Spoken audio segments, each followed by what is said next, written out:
Programa não recomendado para menores de 10 anos.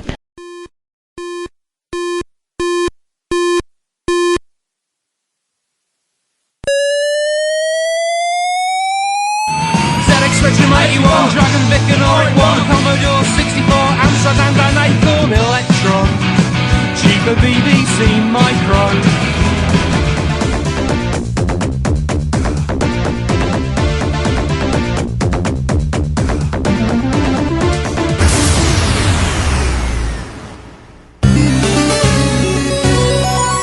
Retrocomputaria, porque velho é o seu PC.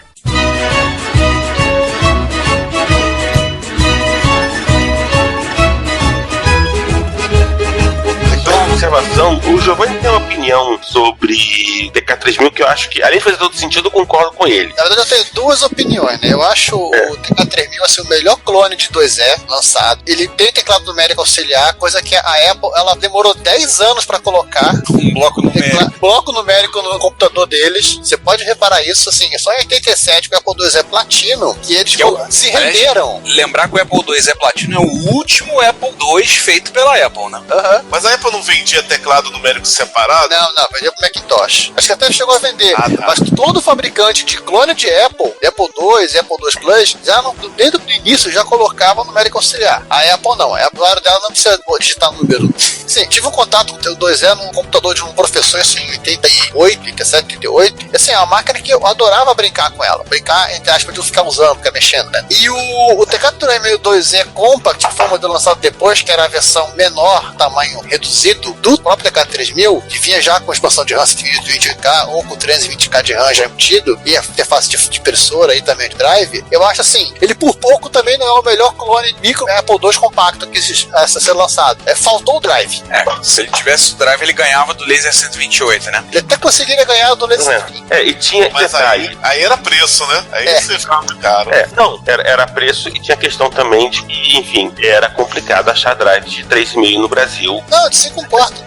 Mas enfim, e tem um detalhe sobre o TK3000. O TK3000, ele tinha uma presença, era um computador que tinha uma presença. Sim. Né? Não era, por exemplo, se você comparasse o TK3000 com, por exemplo, o TK90X ou o TK95, ficavam ele quase inofensivos. O TK3000 tinha aquela ponência, tinha aquele tamanho, tinha aquela força toda que ele passava. Isso acho que era uma coisa que aí eu imagino, não sei se na verdade uma coisa que o design industrial da Microsoft tentou ou não, mas eu acho que, sim, se tentou, foi bem sucedido. Eu acho que poucos micros foram vendidos no Brasil na época, tem a imponência que tem o TK3000 2E original. Tamanho, a força, né, essa coisa de você não conseguir não olhar pra ele. Eu destacaria, de tudo que vocês falaram aí, eu destacaria, do ponto de vista que realmente fez diferença profissional, além do que vocês falaram aí, também uma coisa que pouquíssima gente se lembra, mas que aqueles que conseguiram sacar, usaram muito, que era a programação de tecla. Não sei se vocês lembram isso, mas você podia programar um string de letras em teclas, mediante combinação de teclas. E isso facilitou muito. Por exemplo, quando você você escreve cartas todo dia, toda hora, e você tem que assinar o teu nome. Meu nome é Cláudio Cassens. Então você programava o nome Cláudio Cassens numa determinada combinação de teclas, e aí quando você terminava a carta, ao invés de você escrever Cláudio Cassens com todo aquele risco de escrever as letras na sequência errada, você só apertava lá um Ctrl X qualquer e aí saía o nome Cláudio Cassens inteiro, entendeu? E isso a gente usava para, sei lá, São Paulo, para data, para o nome, palavras compridas que se usasse com frequência. Então, você tinha, acho que se não me engano, você tinha a possibilidade de ter 10 memórias de strings, e isso, nossa, para quem sacou isso, porque não é todo mundo que sacou esse negócio, não é todo mundo que usava isso porque não conseguia entender o funcionamento disso. Além disso, eu também destaco a placa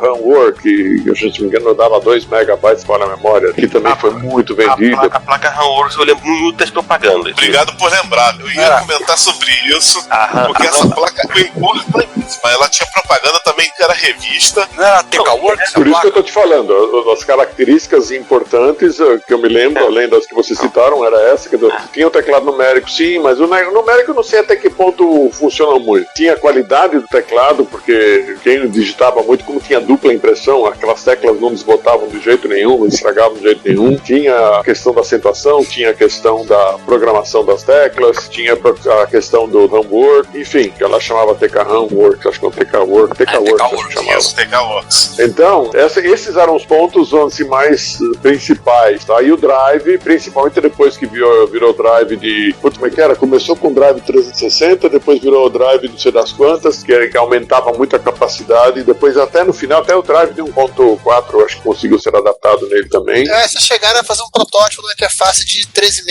Acho que usava 1.44 até. Exatamente, mas não é proposta, isso foi lançado. O Sigon 4 que era o ponto 2. O 360 passou para um... Por 1.2, isso, e depois disso do disquete coisa pequeno, 1.4. Temos capacidade. Isso eu não sabia. Isso, sinceramente, eu não sabia. Acho que é de 13,5.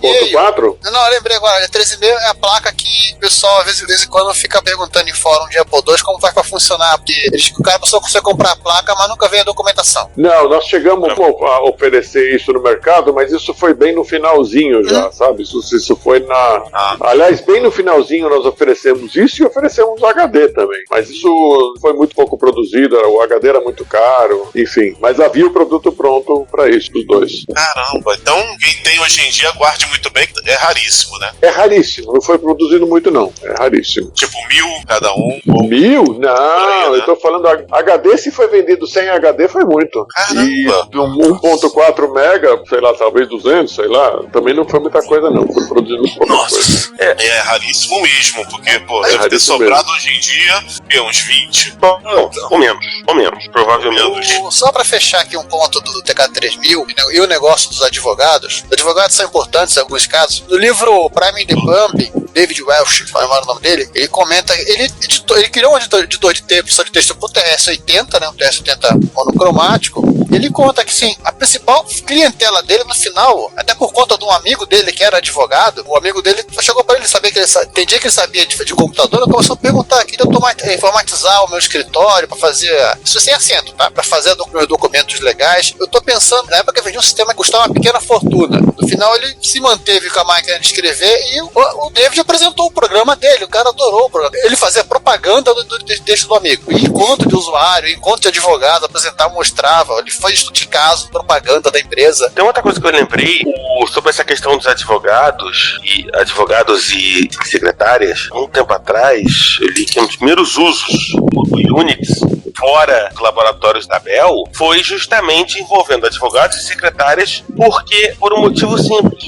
A AT&T, que na época era dona da Bell lá, ela entrava com trocentos pedidos de patentes por ano. O Departamento de Patentes dos Estados Unidos exigia um modelo específico de como você tem que fazer aquele pedido, organizadinho, bonitinho, tal página, aquela coisa toda, numerar a página, não sei o que lá. E não havia como numerar isso. E o pessoal da Bell Labs disse, olha, a gente aqui consegue fazer um utilitáriozinho que roda no nosso sistema que numera a página. E quando eles fizeram, numerou, o pessoal da patente começou a utilizar o Unix e a parte daí se espalhou por dentro da AT&T. Uhul! Então, aliás, aproveitando, encaixando a pergunta, Klaus, esse foco que acabou tendo, de certa maneira, em advogados e secretarias e tal, foi uma coisa pensada quando vocês lançaram o TK3000 ou, aconteceu? Aconteceu. A gente simplesmente, como eu te falei, tinha um cara lá dentro do nosso desenvolvimento que, de repente, teve a ideia de como fazer o assento. E aí todo mundo comprou a ideia de falar, pô, que legal, vai acentuar e tal, vamos fazer, mas vai aumentar o custo. Ou avaliamos e tal, achamos que o custo que ia aumentar era um custo que não ia ser significativo. Vamos fazer. E aí, de repente, a gente notou que, porra, quem tá comprando é advogado. Começou até a entrar em contato tanto advogado com a gente. Quer dizer, isso não foi assim, vamos fazer pros advogados. Não. É que, de repente, alguém teve a ideia de fazer o assento. Só isso. Porque seria um diferencial. A gente sempre tentou fazer algum tipo de diferencial nas máquinas. A gente queria ter uma máquina diferente, de alguma maneira. E na hora que o cara teve a ideia do assento, a empresa inteira comprou, vamos fazer, pensando no mercado brasileiro como um todo, que ricocheteou nos advogados muito mais forte do que em qualquer outro lugar. Mas não foi assim de que, vamos fazer para advogado. Não, isso não, nada a ver. Só para complementar, agora que a gente vai começar a falar de clone de PC, esse lance da acentuação, lembrando que no começo da década de 90, a Microsoft e o MS-DOS ainda insistiam que o Brasil tinha que usar a página de código da América Latina com acentuação da América Latina. Essa coisa só começou a mudar mesmo, ter mais quando... Só com Windows. Buscar um padrão... Não, mas começou a buscar um padrão na direção na época do padrão ASCII Brasil, na época de Gradiente Sharp, mas a coisa ficou efetivamente principalmente no Windows. Mas eles começaram a fazer uma força para ter um padrão, o teclado ABNT1, essas coisas. Mas, efetivamente, só já nos anos 90, nos Windows 3.0 ou 3.1, uma coisa. Eu lembro de um editor de texto que meu pai usava muito no DOS, que era o Pangloss. O grande diferencial do Pangloss é que ele acentuava qualquer idioma. Era muito esquisito, coisa lá, mas ele tinha uns atalhos estranhos, mas ele acentuava. O programador não achava que o atalho era estranho. Oh, yeah. Tinha software, até mesmo em Apple II Plus, tinha software que acentuava na tela. O problema era conseguir jogar para impressora. O problema é que você não conseguia imprimir isso. A Unitron, ela chegou a lançar um modelo do Apple II dela, que era P2, que tinha acentuação, mas ele tinha acentuação de um jeito meio torto. Ele redefinia alguns caracteres. E se você esquecesse de habilitar esse modo, você via o teu texto sem acentuação. E só para fechar um detalhe, principalmente para os nossos ouvintes mais jovens, já são nativos digitais, como se diz hoje em dia. Você está falando comigo, eu tenho 58, eu sou mais jovem, beleza? Ok. Olha. Cláudio fala da questão da impressora, diz a questão da impressora, porque era uma época que tudo tinha que ser em papel. Não era somente a questão da informatização, não. Tudo. O papel era, aliás, até pouco tempo atrás ainda era papel, era a maneira que você peticionava, que você entrava na justiça, fazia alguma coisa, etc e tal. Agora, hoje em dia, que você tem um processo eletrônico, e o escritório de advocacia vai lá com uma certificação digital e faz tudo eletronicamente em tela, não precisa passar papel. Mas na época era tudo em papel. E, portanto, a questão da acentuação na impressora, que era um problema em separado da questão da acentuação na tela, até porque a impressora sempre foi, e até hoje é assim. Na realidade, a impressora é padronizada até um certo momento, dali pra frente cada fabricante acaba fazendo as coisas da sua maneira, tanto é que hoje em dia você tem que ainda instalar drivers ao plugar uma impressora no PC, no seu Mac e tal, né? Seu telefone celular? Seu telefone celular, você tem que ter um driver de impressora. Então, era uma coisa assim, a solução da impressora adotada no TK3000 era ainda mais engenhosa se pensasse nisso. Posso fazer um parênteses aí?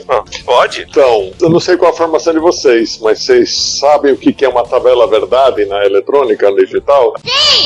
Verdade. Sim, sabemos. Então, tabela verdade é basicamente uma maneira de você expressar o circuito digital, onde você coloca combinações de entrada e analisa o que você tem na saída. A ULA, quando a ULA foi desenvolvida, enfim, ela foi feita por um fabricante lá fora e havia um processo de teste da produção, né? Então, como é que você define se o chip está funcionando ou não? É através de uma tabela verdade. Então, o que é? Você define uma determinada combinação de entrada e você analisa como é que são as saídas. Muito bem, na hora que nós desenvolvemos a ULA, nós também tivemos que desenvolver a tabela verdade da ULA para que o fabricante pudesse, digamos assim, ter um teste passa-não passa para cada ULA fabricada. Portanto, nós tínhamos que validar uma tabela verdade que nós tínhamos que entregar para eles como sendo verdadeira, a partir do primeiro produto produzido. Essa tabela verdade, ela tinha 3.000 páginas,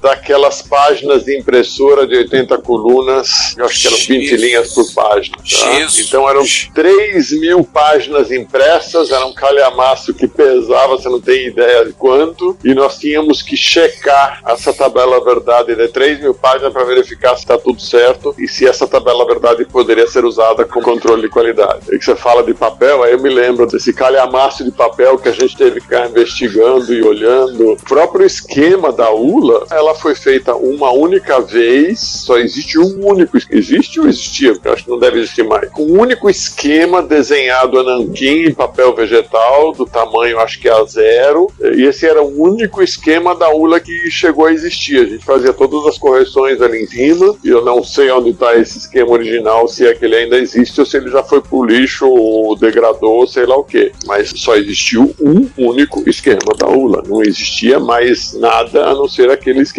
Por quê? Porque não existia meios eletrônicos para guardar um esquema daquele porte. E a tabela verdade não tinha como ficar checando no computador. Era papel mesmo, tinha jeito. Então o papel era tudo. E que a gente fala em papel, hein, Giovanni? Oi. Vamos falar um pouquinho de outra empresa que incomodou.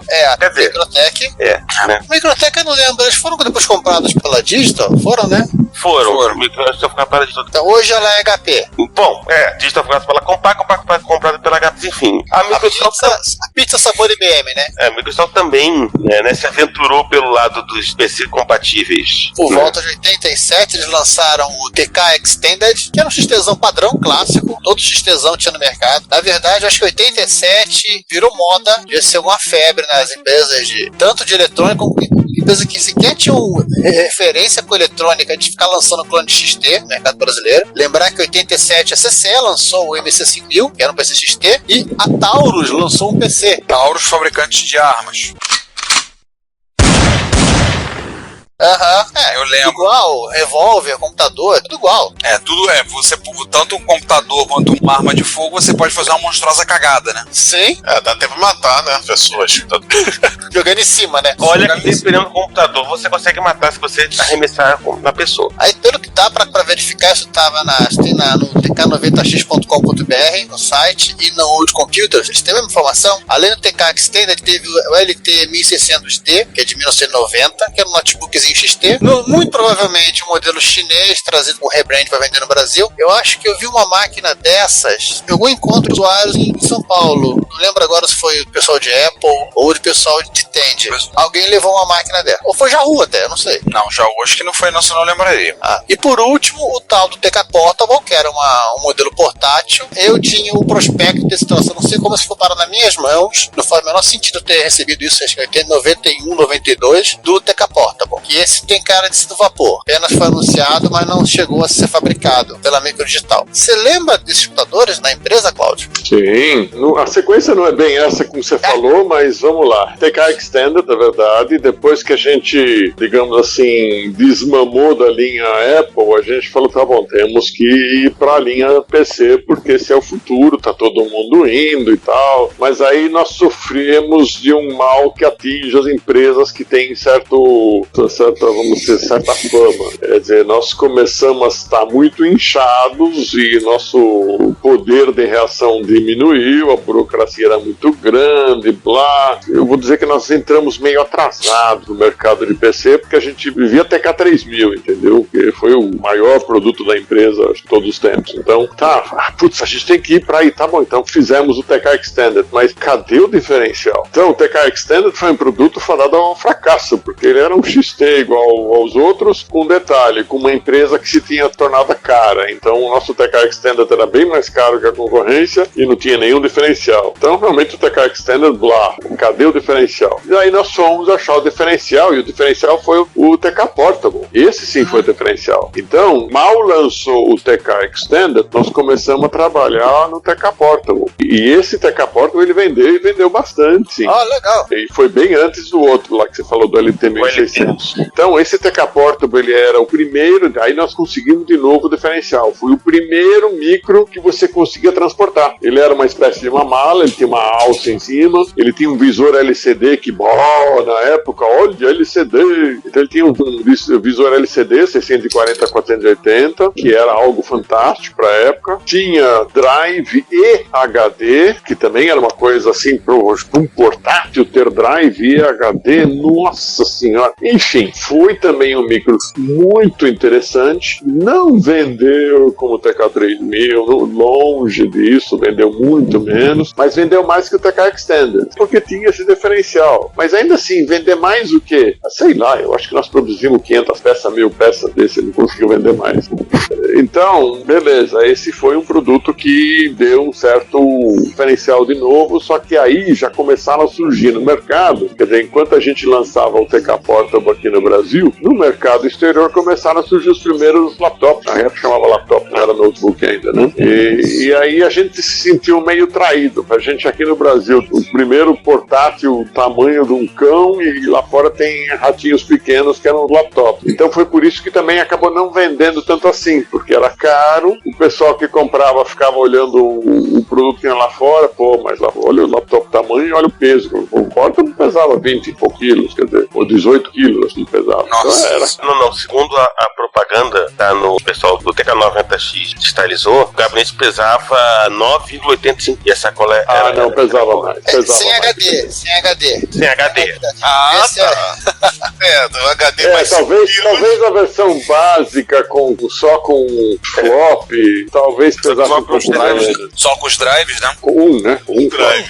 flop, um drive. Bom, mas ainda assim 10, não, ele pesava mais. Eu lembro que ele era pesado pra caramba. Eu levei ele muitas vezes pra casa e tal. Pesava que não sei o quê. Mas era portátil. Pra época era um grande negócio, entendeu? E aí, como a gente percebeu que, a gente tá perdendo o mercado, não vendeu, mas não vendeu tanta coisa assim, a gente partiu então pros notebooks. Foi aí que nós fomos pra Taiwan, fizemos acordo com uma empresa lá em Taiwan e eles nos forneceram esse produto em OEM. Eles forneciam as peças e nós montávamos ele no Brasil. Esse já não foi mais um desenvolvimento brasileiro, entendeu? Aí a gente já, nessa época a SEI já estava mais atuando direito, já começou a abrir mercado e tal, então vamos ter que apelar para esse método que é o OEM. Então comprávamos em OEM, a SEI nessa época já aceitava só um índice percentual de nacionalização e a montagem era considerada índice de nacionalização. Então tá bom, então a gente comprava todas as peças e montava no Brasil.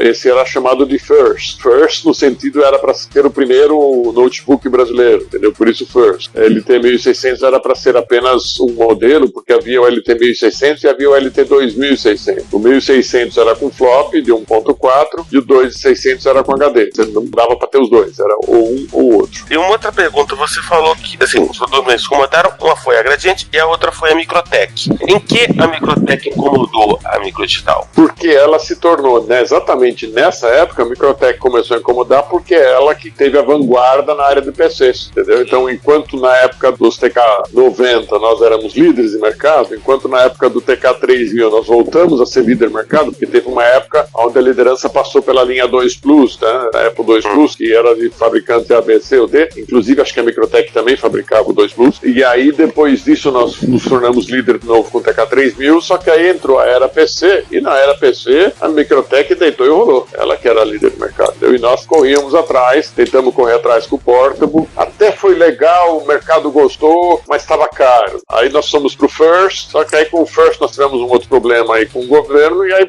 fechamos. Então também não vendeu muita coisa. O First vendeu mais que o Portable, mas também não foi lá grandes coisas, não. Vamos falar rapidamente. Vamos sair agora um pouco do foco, né? Pra não perder o costume, isto não é um podcast sobre videogame, caso. Mas a gente falar um tiquinho, pouca coisa sobre o trabalho da Microdigital nesse campo dos videogames. Foram os Onyx, né? O Onyx e o Onyx Jr. Isso. Na realidade, só o Onyx Jr., né? O Onyx não chegou a ser. O Onyx só o protótipo. Só o protótipo, né? Que inclusive você passou o protótipo que estava contigo, né, Cláudio? Passou pro Marcos Gard, né? Isso. Com ele. O Gard depois fez uma longa matéria na Jogos 80, falando, explicando sobre ele lá, deram uma geral. Ele era uma ideia que ele fosse um clone do ColecoVision. Isso. Né? Ficou no protótipo, não foi colocado em produção, e a gente recomenda a você que ficou curioso para conhecer, procura na Jogos 80, que tem fotos do protótipo, tá lá, toda a matéria explicando lá como era. O Coleco não era o mais avançado de todos os videogames da época, mas ele começou também, era o mais caro. Ele era o Play 4. Não, eu tenho uma analogia muito melhor. Vai. Porque o Play 4 e o Xbox são equivalentes. O ColecoVision, ele é o Neo Geo da geração. Porque, assim, o preço era muito maior, a máquina era muito superior, mas o preço também era muito superior, né? Exatamente. É bem isso, quer dizer, a qualidade dos jogos era talvez umas 4 vezes melhor, mas o preço também era 4 vezes maior, e também o cartucho também era 4 vezes maior, então não vingou. A ideia era a experiência arcade, né? Ele te dava uma qualidade de arcade. Ele surgiu, até onde eu sei, o ColecoVision surgiu do arcade, porque os jogos que rodavam em arcade eram os mesmos jogos que rodavam em ColecoVision. Sim, tinha errados iguais. Não, e o principal, né? A Coleco também, que acabou sendo uma sorte não ter apostado nesse caminho, que a Coleco foi uma das vítimas do crash do videogame. O crash de 83 e 84, que a Coleco foi vítima, a Texas saiu do mercado de computadores. Pra nunca mais voltar. E assim, a morte dos videogames, entre aspas, tanto que quando a Nintendo chegou nos Estados Unidos em 85, era terra arrasada, né? Aí ela levou, 5 anos pra conseguir convencer o pessoal de novo a comprar videogame. E um videogame japonês. E, inclusive sem chamar o console deles de videogame. Era Nintendo Entertainment System. Na realidade, 5 não. Na realidade, de uns 2 anos e meio. Que o Nintendo começou a bombar em 87 para 88. Mas isso é outra história. Isso aqui não é um podcast sobre videogame. Mas vamos voltar para 85, o outro lado tava destruição, ou melhor, tava o final da destruição, começo de uma nova era. Aqui o Atari tava bombando. Eu queria que o Claudio falasse mais do Onyx Jr., que é um clone muito querido pelos colecionadores. Inclusive teve um completíssimo, novíssimo, que foi vendido recentemente, ele no final de 2016, tá? Pela bagatela de R$1.800. Nossa, sério? Sério. O videogame tava completíssimo, ainda plásticos, com manuais, até com a nota fiscal. Foi vendido pela bagatela de R$1.800 e foi disputado a tapa que foi leilão. Porra. O Onyx, lembra a história que eu falei? A gente tentava sempre ter algum diferencial. E eu acho que o diferencial que pesou ali no Onyx Jr. foi a tecla de pause, né? Que foi uma sacada que agradou muita gente. Não sei se houve alguma outra coisa que de repente pode ter sido chamatriz, mas eu acho que a tecla de pause foi a parte que mais fez questão aí de pessoal gostar. Eu acho que a tecla de pause já foi um motivo suficiente. Já salvou a vida de muito moleque. Sim. Tá chamando pra comer. Tinha também motivo, ele era verde. Sim.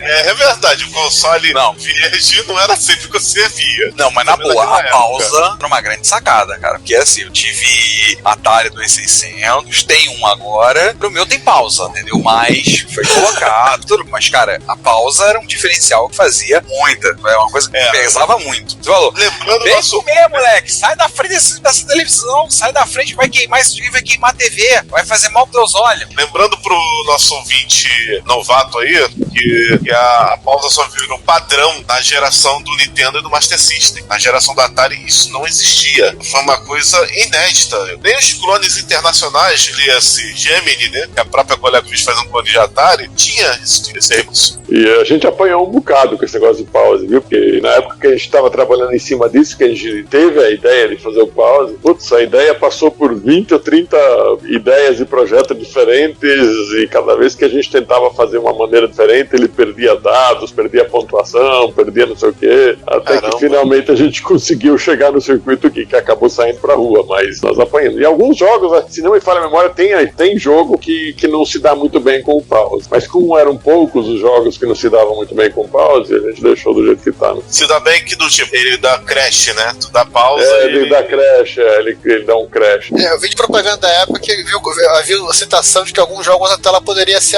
apagar durante o pause, mas que se soltasse o pause a tela voltava ao normal. Não, isso tudo bem, pode até alguns jogos apagam, outros não, mas o importante não era apagar ou não apagar, o importante era perder dados, né? Perder a sequência do jogo. Isso, exatamente. Se perder a sequência do jogo não tinha como voltar. Tem, do zero. Aí tem que começar do zero de novo, né? Pois é.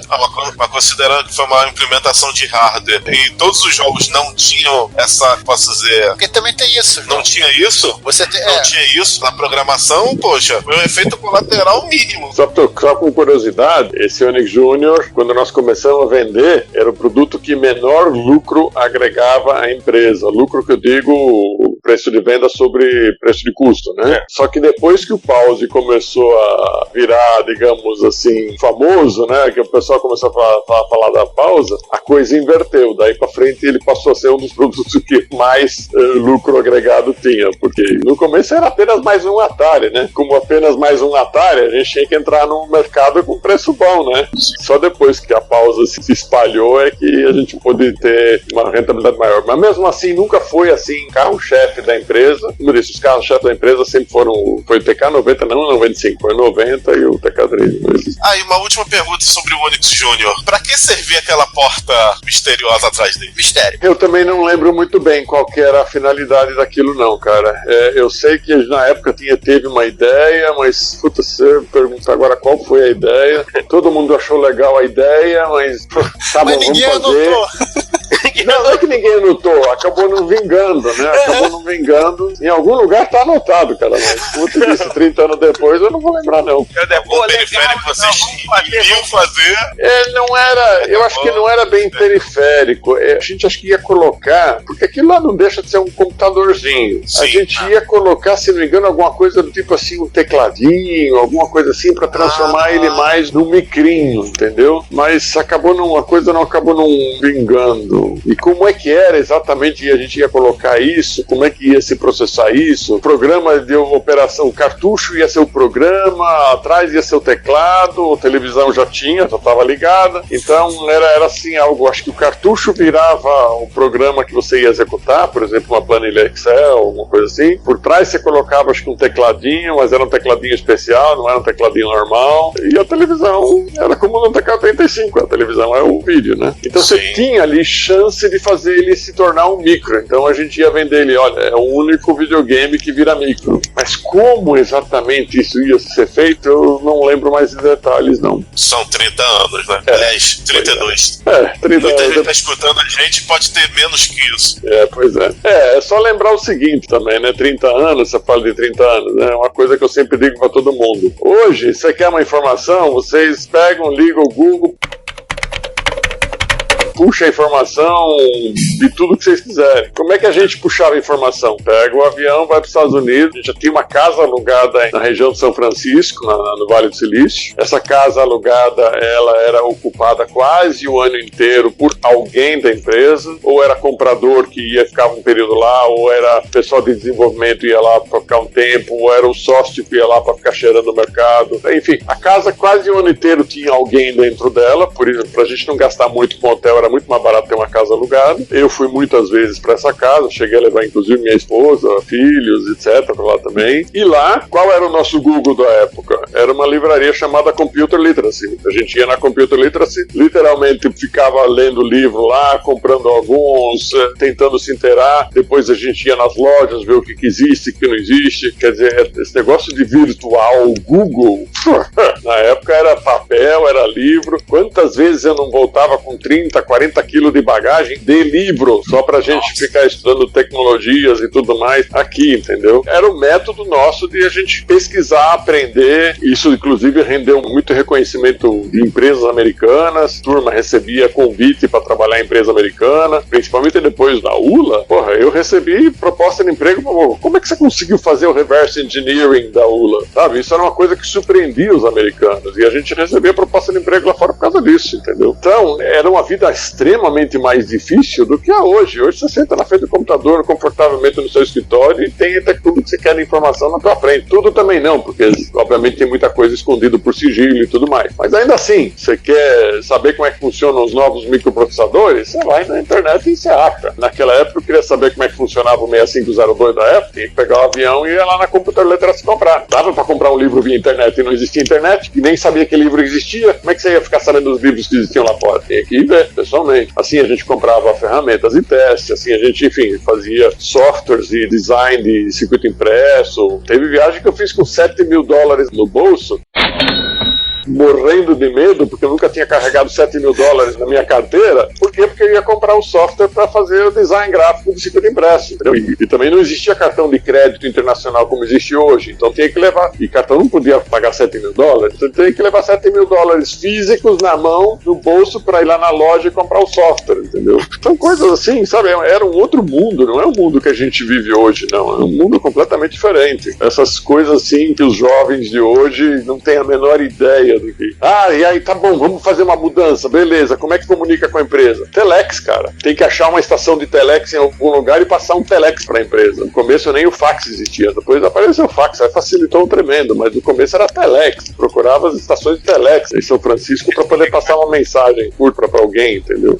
Vou ligar pra minha mulher que ficou no Brasil. Tá bom, eu pegava o telefone pra dar um alô, era 1 minuto cronometrado, então a gente ligava, marcava 1 minuto no relógio, falava 1 minuto, oi, tudo bem? Tá aí aqui tá dentro, passou um minuto, desliga. Por quê? Porque a ligação, cada minuto custava 20, 30 dólares de ligação telefônica. Cara, o mundo mudou muito dos anos 80 para hoje. Muito, muito. Nós estamos vivendo uma revolução, assim, o pessoal fala da revolução industrial, que aconteceu sei lá quantos anos atrás. Pois é, nós estamos vendo a revolução informática, que começou nessa época dos anos 80 e que vai virar um iPhone de hoje em dia, que é o símbolo máximo da miniaturização e capacidade. De 80 para cá, é um abismo de diferença, entendeu? E tem outro detalhe também. Muita coisa, o engenheiro, ele, como ele não tinha acesso ao globo, ele tinha que saber aquilo decorado. A informação como o truque do osciloscópio para conseguir chegar naquela, né? São coisas que, de certa maneira, hoje em dia você até acaba conseguindo, tal, mas na época você tinha que confiar muito na sua própria intuição, na sua própria capacidade de buscar o equipamento para saber como aquilo funcionava. De novo, você falou, você não tinha, assim, no máximo isso a gente comprar o livro, mas muitas vezes você não tinha esse tempo para isso. Precisava resolver um problema agora, e aí? Ah, sim, sem dúvida.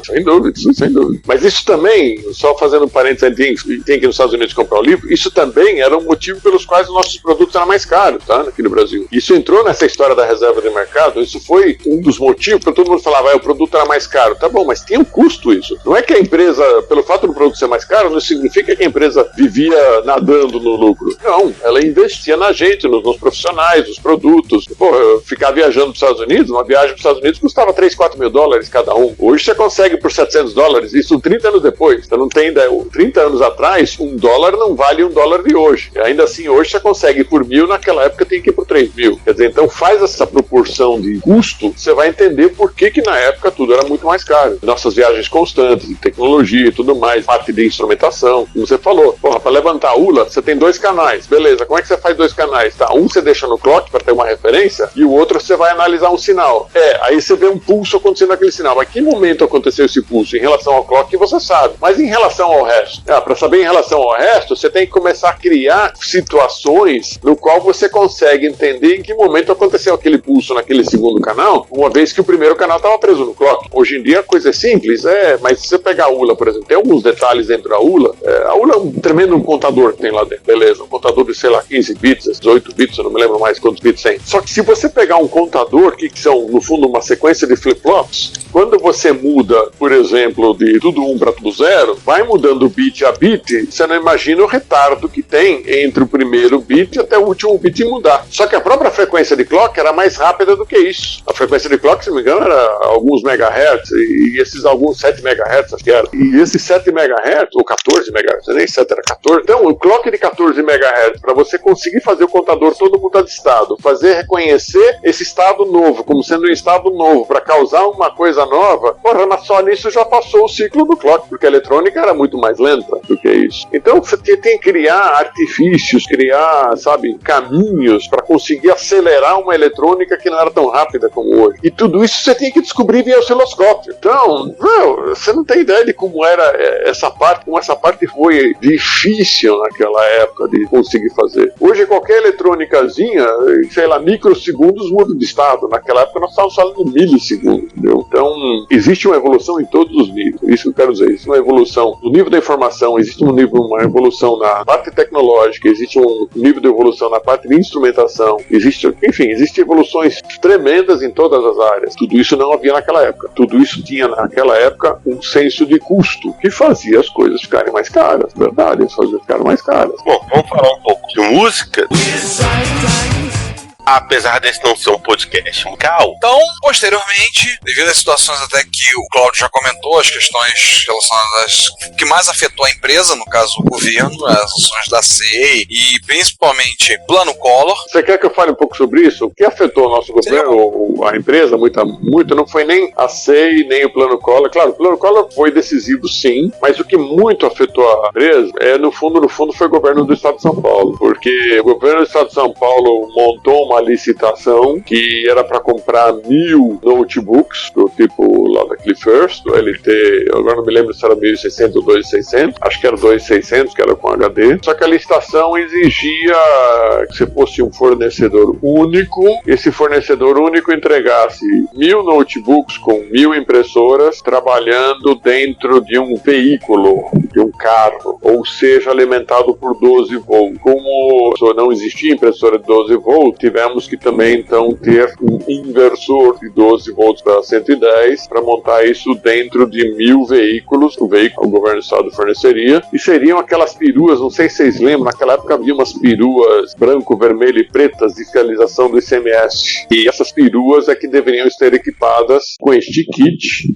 para que os fiscais do ICMS pudessem fazer fiscalização nas empresas dentro do estado de São Paulo. Bom, como eram 1000, tá bom, 1000 computadores, a gente então fez um lote de 1000 computadores. Como era para ser um fornecedor único, nós compramos as 1000 impressoras da Elebra e compramos de um fornecedor de fonte, que eu não me lembro mais quem é, XYZ, o inversor de 12 volts para 110. E quando veio a data marcada para entrega, o governo do estado fez uma banana pra gente, dizendo que não tinha dinheiro para pagar e que estava cancelando a licitação. O único problema é que as impressoras eram da Elebra e nós tínhamos comprado, e os inversores eram do fulano XYZ e nós tínhamos comprado. Como é que você revende isso? Revender inversor de 12 volts para 110? Ninguém queria saber disso. Revender 1000 impressoras era um volume extremamente grande. Você não vendia 1000 impressoras dia para noite, nós já tínhamos pago. E mesmo os 1000 notebooks também era um volume grande. Tinha um esforço danado para fazer 1000 notebooks. E aí foi que, bom, juntou que a reserva no mercado já estava abrindo o mercado. Juntou que aceita cada vez mais difícil. Apesar de estar liberando já a importação e tudo mais, o projeto aprovado, assim ela estava tentando complicar cada vez mais para que se tentasse pelo menos que os componentes fossem Italcom. Havia, sei lá, algum rolo com Italcom, eu não sei o que aconteceu naquela época. A gente tinha que comprar os componentes da Italcom e a gente já tinha comprado todos eles para fazer esses 1000 produtos. E a Italcom era cara também por causa da reserva. Então a gente de repente enfrentou uma conta a pagar tão elevada e o governo do estado deu banana pra gente e a gente não conseguiu mais, entrou numa dívida que a coisa ficou feia, entendeu? E aí esse foi o início do fim. Esse lance do governo do estado foi o início do fim da Mictal. Então, no final das contas, a Mictal acabou sendo prejudicada por uma decisão do governo do estado de São Paulo, que eu imagino que deve ter sido uma licitação grande. 1000 computadores, 1000 impressoras e 1000 inversores. Desses 1000 inversores, até onde eu soube, provavelmente 900 continuam até hoje na massa falida da Mictal. É que a gente já pulou aí no nosso, que a gente ia falar depois. Bom, você ia falar da parte musical do ritmo. Da parte musical que no final de contas acabou sendo a mim. Aliás, já que a gente já atropelou, já que a gente já virou e hoje... O lado bom é que dá pra interligar, né? Dá, né? Tem essa. A gente fala da parte musical. Hoje, o Tomás Kovári é proprietário da Van Hal, que é uma importadora e distribuidora de instrumentos musicais e que usa o CNPJ da Van Hal para vender fontes de alimentação para instrumentos musicais com a marca Microdigital. Vale representar uma curiosidade. O nome da empresa é Van Hal. Alguém, além de mim, notou a similaridade com o nome da banda Van Halen? Não, nenhuma. Achei que fosse Pink Floyd.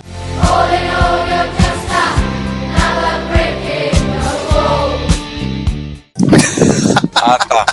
Tá bom. Era só pra ter certeza. Mas como é que surgiu isso? Como é que surgiu essa virada pra música aí, Giovanni?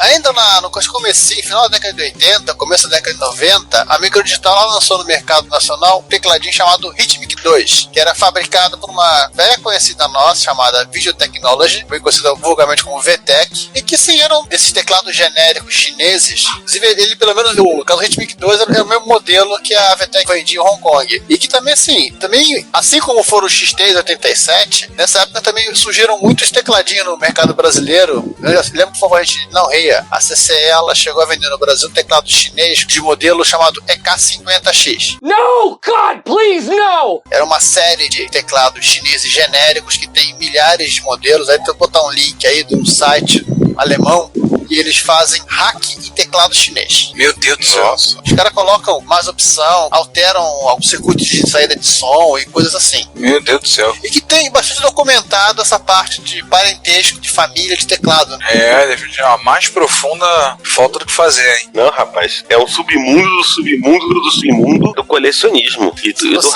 Se você achava que o seu hobby é estranho, tem gente com hobby mais estranho. É verdade. Só de curiosidade, esse Rhythmic 2 ele usa um chip da Yamaha, que é o 2163. Aliás, houve até uma discussão agora no Google Docs entre eu e o João sobre esse chip. João, você tá por aí? Tô sim. Então você quer só falar rapidinho que você acabou sem querer achando a documentação desse cara? Ele é um DSG, Digital Sound Generation. Ele não tem muito o que dizer, não tem muita informação sobre ele aqui. Gerador de envelope, gerador de onda quadrada distorcida, blá blá blá. É o seguinte, ele tem um irmão chamado 2164. Que não tem nada a ver com ele. A nomenclatura é parecida, mas os dois tipos. 2164, ele é irmão do 2151. Tá, sem aquele negócio, né, João? Para ninguém ter ideias e começar a pensar, vamos comprar esse teclado pra fazer uma placa de MSX. Não dá. Nothing for you. Não, esquece. Não tem nada a ver, tem nada a ver um com o outro. Não dá ideia, não fala lá pro pessoal, sai nos grupos de WhatsApp de MSX que alguém vai ter alguma ideia cretina. Então, por isso que essa citação aí o pessoal não tem ideia. Aliás, parece que a Van Hal fica no mesmo endereço que ficava a Microdigital lá na Barra Funda. Aí o que eu posso te dizer sobre isso? Eu não sei exatamente como o Rhythmic apareceu na Microdigital, eu não me lembro, quer dizer, eu não me lembro da fase de entrada do produto, não fui eu que puxei, havia uma outra pessoa que de repente apareceu com isso e também era o OEM, quer dizer, não foi desenvolvimento interno, foi o OEM de alguém que trouxe, e isso acabou saindo da Microsoft, porque a Microsoft quebrou. O setor de desenvolvimento que eu comecei, eu fui funcionário número 1 e também fui o funcionário último, quer dizer, eu desliguei a luz quando eu fechei a porta do desenvolvimento, eu fechei a luz porque não havia mais ninguém lá na área de desenvolvimento. Isso foi em novembro de 90, acho que foi. A empresa tinha quebrado, não tinha mais jeito, acho que a empresa ainda tinha qualquer coisa como 35 funcionários quando eu fui demitido. Fui demitido numa boa, enfim, sabia que eu ia ser demitido, fui de comum acordo com os ossos, não havia o que fazer mais, então simplesmente fechei o departamento. E nessa época estava já o Rhythmic sendo produzido, como sendo a única coisa ainda que dava algum tipo de retorno, e aí de alguma maneira, como se processou, depois que eu saí da empresa, como se processou essa mudança de microdigital eletrônica para Van Hal, essa parte eu não sei. Eu voltei a trabalhar para o Thomas no ano 2000, onde ele já era Van Hal, onde ele já era representante da Yamaha, na área de teclados musicais, então eu voltei a trabalhar com ele nessa época, e nessa época ele era sócio, ele era dono da Van Hal, mas ele também era sócio de algumas outras empresas, e eu voltei a trabalhar com o Thomas, dando força na área técnica para ele em todas as empresas. Fui contratado como uma espécie de um assessor dele e fui dar força a qualquer coisa que estava relacionada com tecnologia nas diversas empresas que ele tinha. Ele tinha várias empresas, como eu disse, relacionadas com rastreamento de veículos, com alarmes de som, enfim, também tinha a parte de imobiliária também. Ele mexia com um monte de coisas pequenas, e entre elas a Van Hal, e eu ficava alocado na Van Hal, e ele era então importador de teclados Yamaha. Cara, aí só você disse que o assunto não é som, tudo bem, mas eu também já não estou mais trabalhando com ele, quer dizer, não tenho mais nem motivo para falar isso, mas eu vou falar, porque uma das coisas que mais me surpreendeu com os teclados Yamaha é a qualidade. A gente importava muitos milhares de teclados por ano, talvez 2, 3 voltavam com defeito por ano. Então, quer dizer, para quem tem noção de qualidade, olha, exatamente. Quer dizer, era algo assim que bom, a gente simplesmente nem tinha assistência técnica. Voltou com defeito, joga fora e pega um novo. Nem se dava o luxo de olhar, porque era um volume tão baixo.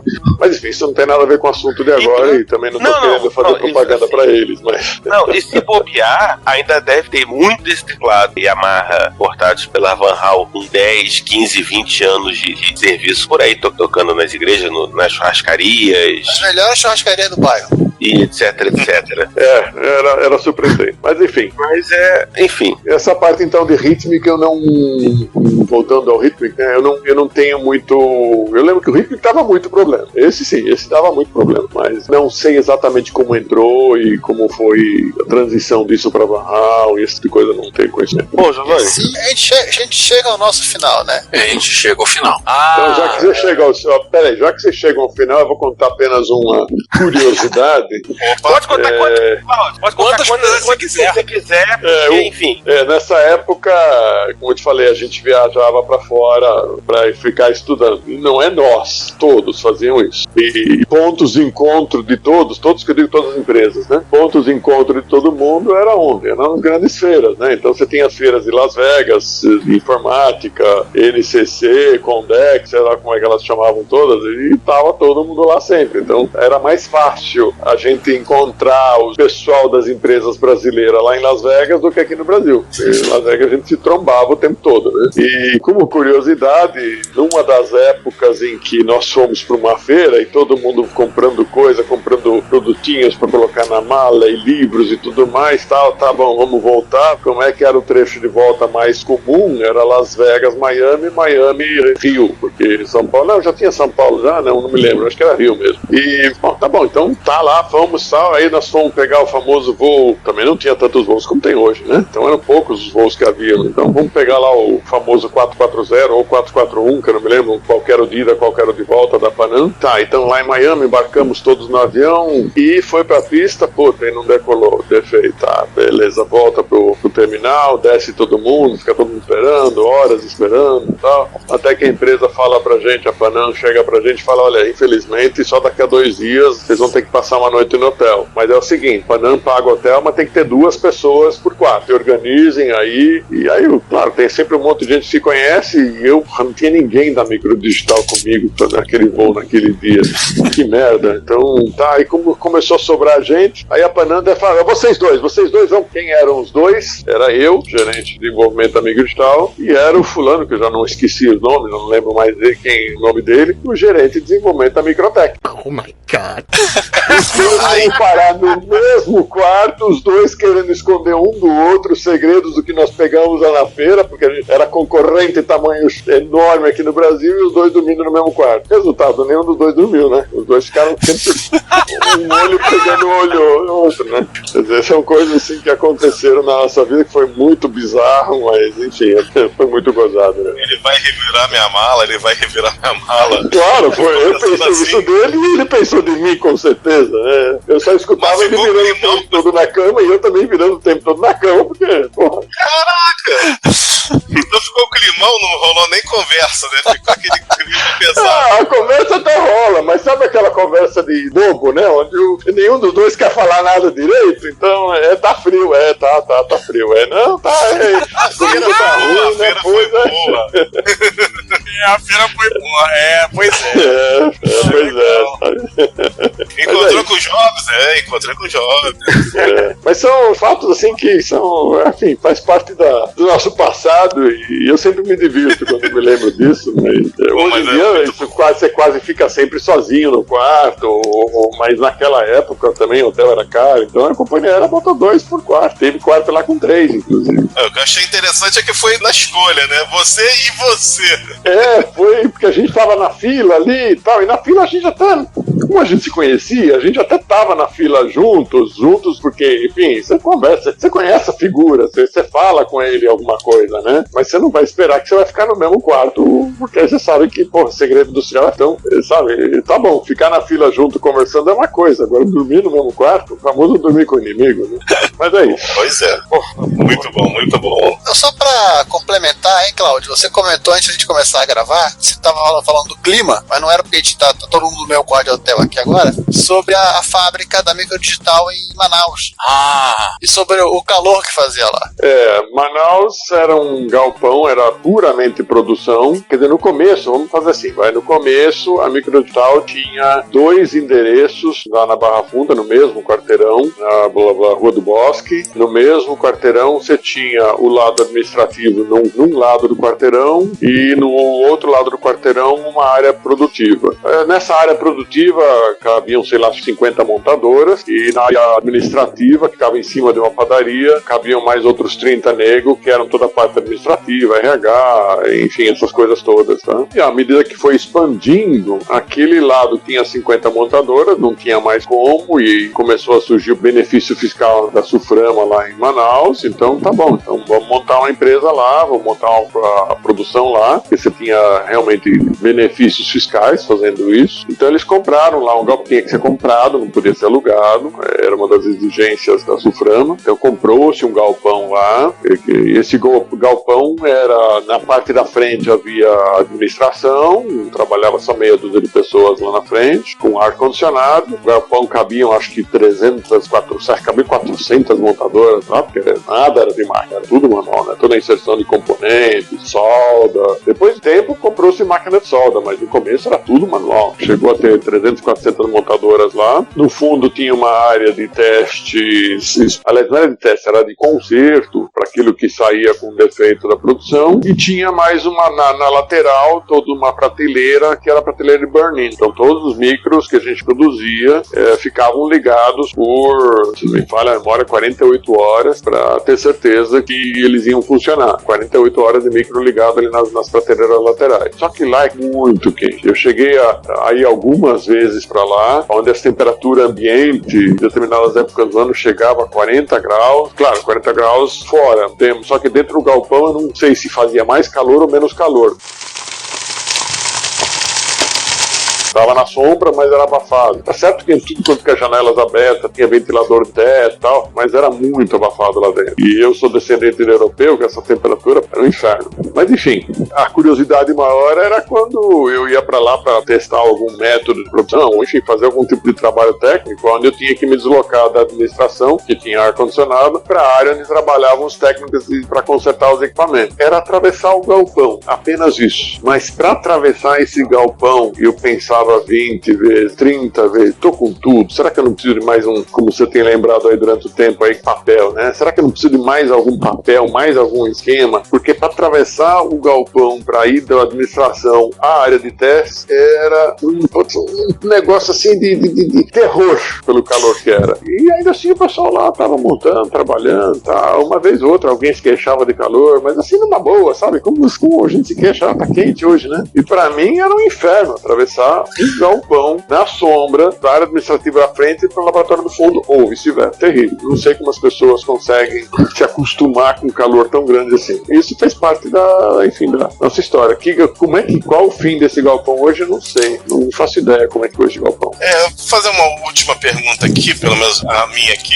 A pergunta que eu vou fazer é o seguinte: qual foi a máquina que mais deu dor de cabeça para vocês? Todos os micros que vocês desenvolveram. Dos micros, eu prefiro falar que que deu mais dor de cabeça foi o Onix Junior. O Onix Junior utilizava o circuito impresso de baixíssima qualidade, chaves de péssima qualidade. Esse deu muito problema nessa Sensatec. E o TK2000 também deu muito problema nessa Sensatec. Mas o TK3000 era robusto, o TK90 era robusto. Eu lembro que o pessoal comentava que o TK82, aquele primeiro, também tinha alguns problemas, mas eu não tenho muita certeza em relação a isso. Mas certamente a dor de cabeça que a gente tinha na Sensatec era o Onix Junior. Esse foi campeão da Sensatec. E agora eu vou fazer uma pergunta do outro lado. De todos os projetos da Microdigital que você trabalhou, tirando o projeto da ULA, que eu acho que esse ocupou um lugar especial, qual foi o projeto que você mais gostou de fazer? Qual foi o projeto que você precisa, se eu tiver que fazer uma coisa, vai ser isso? Ou de coisa que eu fiz bacana na vida? Olha, é que você tá querendo tirar a ULA. Eu acho que a ULA foi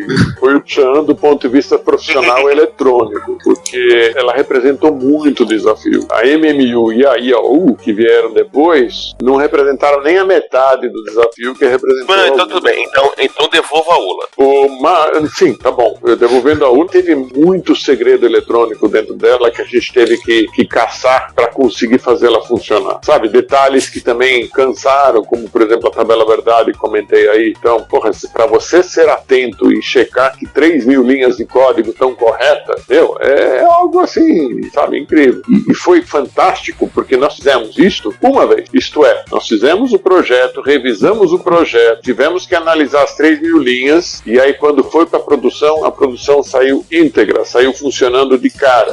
Na época, eu lembro até hoje, foram $50 mil de custo de projeto para fazer a ULA. E $50 mil em 1984 era uma fortuna. E se errássemos um gatezinho errinho, se errássemos uma conexãozinha dentro da ULA, nós teríamos que fazer uma nova máscara e a nova máscara custaria $25 mil. Quem é que já fez um projeto aí com 1.000 portas, mas que acho que tinha nessa faixa de 1.500 portas, sem nenhum errinho de cara da primeira funcionar, sabendo que o teu custo, que se você errar, seria $25 mil. Então isso foi um negócio assim, posso dizer até excitante, porque foi um negócio assim que, sabe, foi incrível. Tá bom, dedicamos muito tempo? Sim, dedicamos muito tempo, mas eram duas cabeças pensando apenas, não foi um time, foram apenas duas cabeças deitando e rolando em cima de um monte de papel para chegar à conclusão, não, agora ele tá certo, agora podemos mandar fazer a máscara do circuito integrado. E aí ficamos, enfim, um mês, acho que 3 semanas, cozinhando para que a máscara saísse o primeiro chip para ver se o primeiro chip funciona. E ele funcionou. Então isso foi assim o auge, na minha opinião, foi o auge de tecnologia, assim, de profissional eletrônico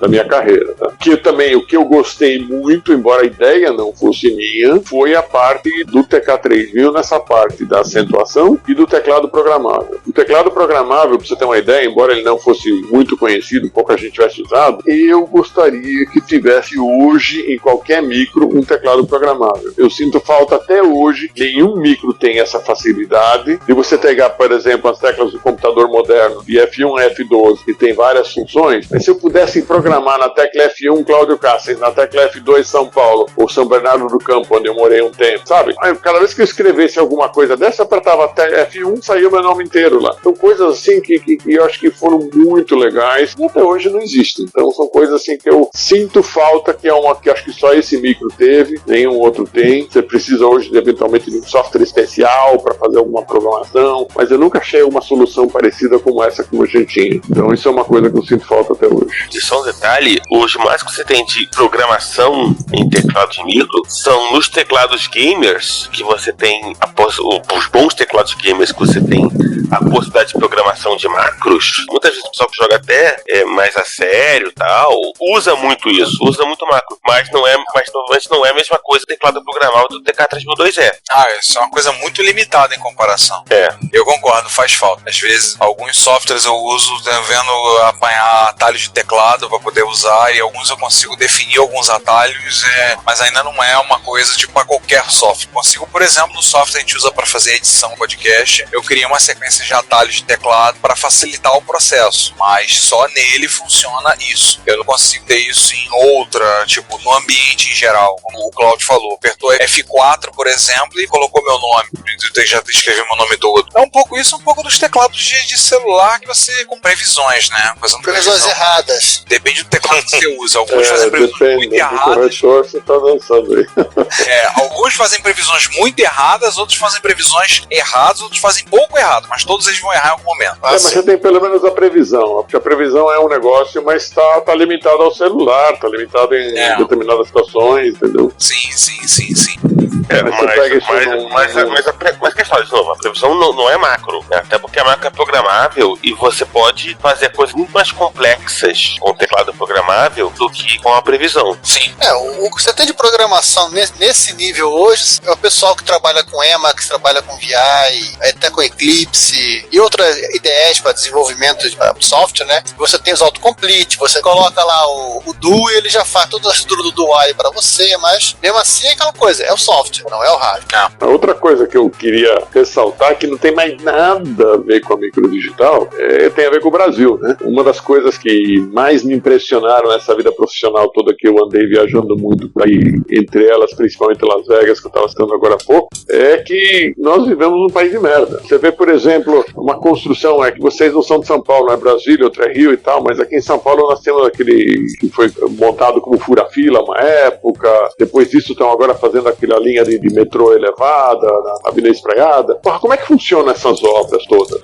Vamos fazer a fura-fila, como foi lá o Pita que começou, né? Ele interditou a Avenida Estado inteirinha, demorou 20 anos para sair, durante 20 anos a Avenida Estado ficou interditada parte inteira, ou em algumas épocas parcial, para fazer um fura-fila. Muito bem, eu também observei a criação de um fura-fila lá em Las Vegas. Eles também fizeram, nos anos 80. Como é que foi feito esse fura-fila lá nos anos 80 em Las Vegas? Porra, interditaram 500 metros da avenida. Fizeram tudo o que tinham que fazer naqueles metros. Pilar, ponte, asfalto em cima, iluminação elétrica. época.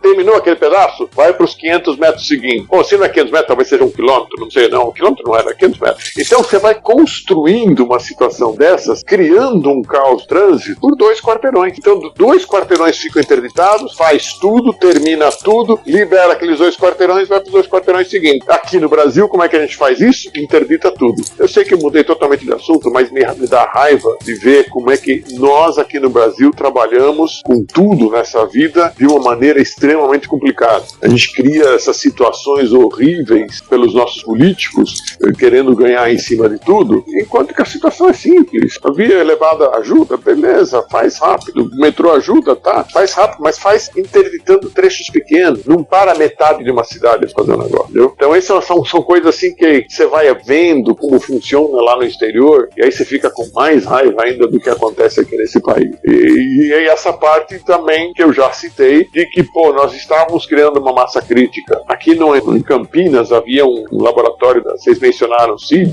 havia um laboratório da CID que estava aprendendo a fazer gate arrays, que estava aprendendo a fazer microeletrônica, estava começando a ter tecnologia. Nós visitamos eles, nós pensamos em fazer os gate arrays lá com eles. O que aconteceu com tudo isso, gente? Foi tudo embora. Vou citar um outro exemplo. A Philips, nos anos 80, ela criou 2 empresas iguaizinhas para fazer semicondutores. Uma na Malásia e uma em Recife. Simplesmente para construir componentes eletrônicos. Isso nos anos 80. E hoje, como é que estão essas 2 empresas? Lá na Malásia está uma potência. E a de Recife? Acho que fechou lá em 95, 96. Quer dizer, por quê? Fechou por causa dessas situações, dessas coisas ridículas que acontecem nesse país, e que, sabe, massa crítica não. Para que vamos criar massa crítica? É melhor comprar pronto. A gente vive como escravos do resto do mundo em tudo. Quer dizer, é fogo, viu? Me desculpe, isso foi só um desabafo. O mais importante é que primeiro você nos deu o prazer de conversar conosco. Sim. Inclusive é interessante porque uma série de coisas que a gente pensava, de repente, você, Cláudio, nos disse a coisa caminhou de uma maneira diferente, então eu acho que isso foi extremamente esclarecedor para todos nós. E eu realmente imagino, assim, que é ver a situação atual para quem desenvolveu tanta coisa e para quem desenvolveu coisas que, de novo, particularmente o caso da ULA, é um negócio que só hoje, de 5 anos para cá, você tem alguma documentação pública de como você trabalha com aquilo, como você clona e faz sua própria ULA. E vocês fizeram com osciloscópio 2 canais. Foi um belo trabalho, sim, realmente foi. E, de novo, a questão do assento, que eu acho foi uma ideia extremamente engenhosa e simples e que causou um impacto muito grande, e outras coisas, né, que fizeram assim. E a gente gosta de ouvir histórias aqui no Nerd Computaria, porque também tem essas, são histórias que se ninguém documentar, elas se perdem. Sim, boa parte do nosso trabalho tem sido juntar essas informações e agrupar essas informações de uma forma audível, na mídia em áudio e também no site, né, com as notícias, a gente publicando notícias, e não se percam essas informações, esses relatos interessantes da época sejam salvos, né, afinal, quando a gente joga um áudio na internet, a gente sabe que é tirar o gênio da garrafa, você não bota de volta, e para o bem e para o mal, e nesse caso para o bem, para que essas informações estejam disponíveis, sejam ouvidas, sejam faladas, as pessoas saibam o que realmente aconteceu. Muito da época a gente faz suposição, hoje algumas suposições que a gente tinha foram gatos por terra. Mas será sempre pizzaria em nosso coração.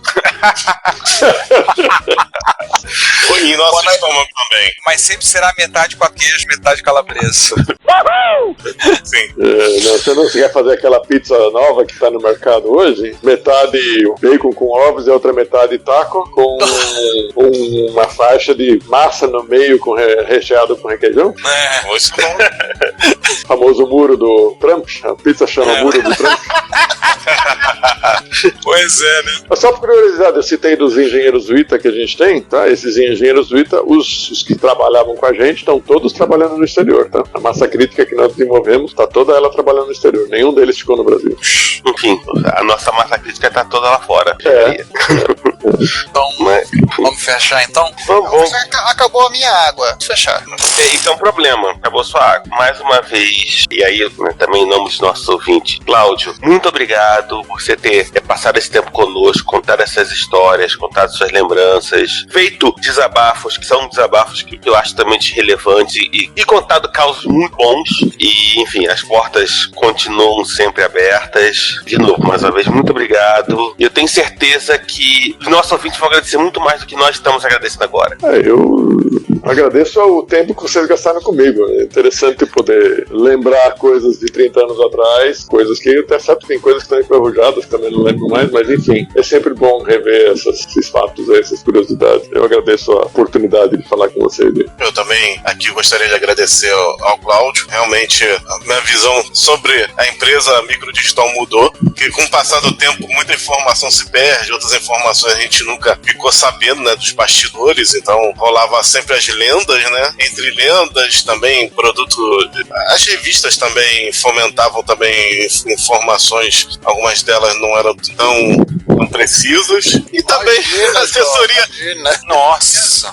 E a assessoria de marketing também aproveitava também para trollar a gente, né? Então, isso culminou da gente ter uma imagem diferente da empresa com o passar dos anos. Então, muito obrigado novamente ao Cláudio por ter aqui elucidado pra gente parte desse passado aqui, buscado essas informações do passado aqui que é muito elucidativas pra gente. Cláudio, vou fazer das minhas palavras de todo mundo, então, muito obrigado pela sua participação. Foi um episódio extremamente rico, vai ser extremamente interessante, tenho certeza que nossos ouvintes adoraram ouvir esse episódio, curtiram pra caramba, e a gente se vê então, pessoal, no próximo episódio. Nos vemos agora no Repórter Retro, que vai sair daqui a uma semana, 2 semanas, eu não sei, vocês vão achar daqui a pouco, vão ver aí. Não, daqui a 2 semanas. Daqui a 2 semanas? Daqui a 2 semanas. Depois a gente pera, tem que ver uma coisa. Giovanni. Opa. O gerador de pauta do próximo episódio tá rodando aonde hoje? Estamos rodando num CP200 que tá saindo fumacinha. Azul, verde e amarela. Eu já falei pra você que era pra ser usado TK-85, caramba. Era o que tinha. Ai, meu Deus do céu. É por isso que esse podcast não tem pauta. Se você tivesse usado o TK-85, sairia só preto e branco, cara. Tudo bem, não tem problema. Não saindo fumacinha, tá bom. Tá ótimo. Mas a fumacinha foi colorida, então alguma coisa deu certo. Eu acho. Ou não. Enfim, deixa quieto, né? Isso. Então a gente encerra. Cláudio, mais uma vez, obrigado pela participação. E a gente se encontra daqui a 15 dias, porque março é aquele mês de 5 quartas-feiras. Então, assim, até mais. Até mais. Até logo. Obrigado. Até, tchau, tchau. Até mais, povo. Eu sou Laércio Vasconcelos e você está ouvindo Retrocomputaria. Se você quiser enviar um comentário, crítico, construtivo, elogio ou contribuir com as erratas desse episódio, não hesite. Faça! Nosso Twitter é @retrocomputaria, nosso e-mail é retrocomputaria@gmail.com e nossa fanpage é facebook.com/retrocomputaria. Ou deixe seu comentário no post desse episódio em www.retrocomputaria.com.br. Como sempre dizemos, seu comentário é nosso salário. Muito obrigado e até o próximo podcast. Se você quer ouvir esse podcast ou outros episódios a partir do YouTube, nós temos um canal www.youtube.com/retrocomputaria. Lá temos os episódios colocados e temos também playlists separadas para os episódios do Retrocomputaria, Retro Hits, Retro Besteiras, Repórter Retro. Eventualmente, alguns vídeos estarão sendo colocados lá. Como vocês sabem, nós somos melhores em áudio do que vídeo, mas vídeos relacionados a eventos de retrocomputação e outros assuntos relacionados estarão disponíveis no nosso canal. Não deixe de assinar. Se você tem interesse em ouvir a partir de um aplicativo do seu celular, nós estamos presentes em alguns diretórios, como Stitcher, iTunes, TuneIn, Pocket Casts e outros. Não deixe de ouvir o Retrocomputaria e pedimos, compartilhe, converse com seus amigos, apresente o podcast. Obrigado.